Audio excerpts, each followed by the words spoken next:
wabarakatuh. Halo semuanya, perkenalkan nama saya Deva Agesta dengan NIM 24046040. Pada kesempatan kali ini saya akan mempresentasikan tugas untuk memenuhi mata kuliah Media dan Multimedia Pembelajaran Sejarah. Sebelum masuk ke pembahasannya, tahukah kamu bahwa peringatan Hari Pahlawan setiap tanggal 10 November merupakan sebuah peristiwa yang lahir dari pertempuran Surabaya yang terjadi pada tahun 1945. Nah, peristiwa pertempuran Surabaya merupakan momen paling heroik dalam sejarah bangsa. Jadi, pada video kali ini kita akan membahas bagaimana sih peristiwa pertempuran Surabaya itu terjadi. Yuk saksikan video berikut ini. Surabaya, 1945. Kota yang tenang itu tiba-tiba berubah menjadi pusat pertempuran yang hebat. Pertempuran Surabaya berawal dari kedatangan sekutu dan Nica setelah Jepang menyerah pada 1945. Meski mengaku hanya ingin mengurus tawanan perang, rakyat segera menyadari bahwa Belanda berniat kembali menjajah. Semangat perlawanan pun mulai tumbuh, terutama di kalangan pemuda.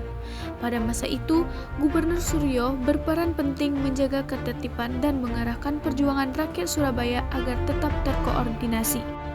Ketegangan makin meningkat ketika pada 19 September 1945, sekelompok Belanda mengibarkan bendera merah putih biru di Hotel Yamanto yang dianggap penghinaan besar terhadap kedaulatan Indonesia. Kericuhan yang hebat pun mulai terjadi hingga akhirnya dua pemuda Haryono dan Kusno Wibowo memanjat tiang bendera, merobek bagian birunya dan mengibarkan kembali bendera merah putih. Insiden ini langsung membakar semangat rakyat Surabaya yang menjadi pemicu awal menuju pertempuran yang besar.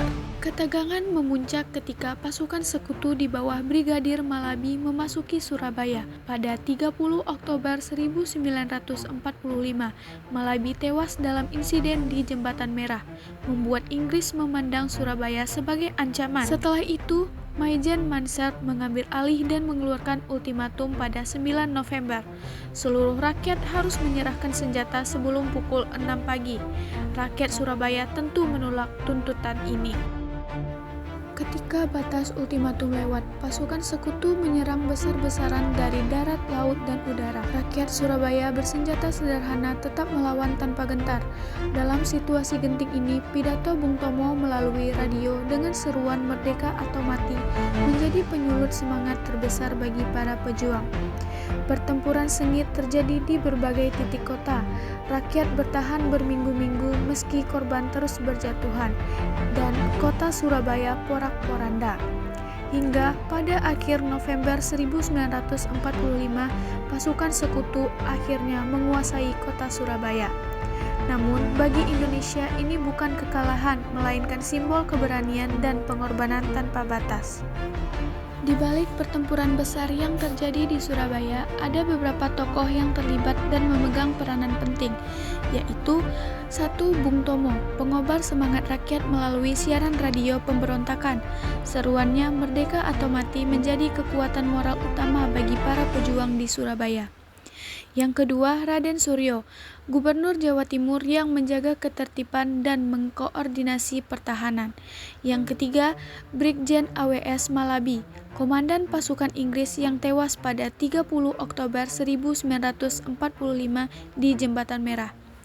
Yang keempat, Maijen R.C. Mansert, pengganti Malabi yang mengeluarkan ultimatum 9 November dan memimpin langsung serangan sekutu pada 10 November 1945. Yang kelima yaitu Haryono dan Kusno Wibowo, dua pemuda Surabaya yang menurunkan bendera Belanda di Hotel Yamanto dan menyisakan bendera merah putih. Aksi ini menjadi simbol perlawanan rakyat. Dari rangkaian peristiwa tersebut, muncullah beberapa dampak penting yang perlu kita ketahui. Yang pertama, kerugian fisik dan jiwa. Ribuan orang gugur dan banyak bangunan hancur. 2.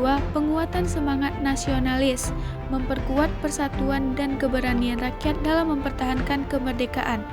Yang ketiga, lahirnya Hari Pahlawan, melahirkan peringatan Hari Pahlawan setiap 10 November.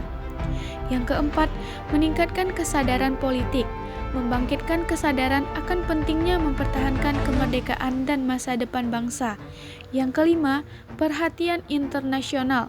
Pertempuran ini menarik perhatian dunia dan menunjukkan bahwa Indonesia benar-benar memperjuangkan kemerdekaannya. Nah, dari penjelasan tadi dapat kita tarik kesimpulan bahwa Pertempuran Surabaya 10 November 1945 menunjukkan tekad kuat bangsa Indonesia mempertahankan kemerdekaan dari ancaman penjajahan kembali. Berawal dari penolakan rakyat terhadap sekutu dan Nica serta insiden Hotel Yamanto, pertempuran besar pun meledak. Meski menimbulkan banyak korban, semangat juang rakyat Surabaya justru menguatkan persatuan dan nasionalisme bangsa. Dari peristiwa inilah makna kepahlawanan kemudian diperingati setiap 10 November sebagai Hari Pahlawan, sebagai pengingat akan pengorbanan para pejuang dalam menjaga kemerdekaan Indonesia. Baiklah, sekian video dari saya, lebih dan kurang mohon maaf. Assalamualaikum warahmatullahi wabarakatuh.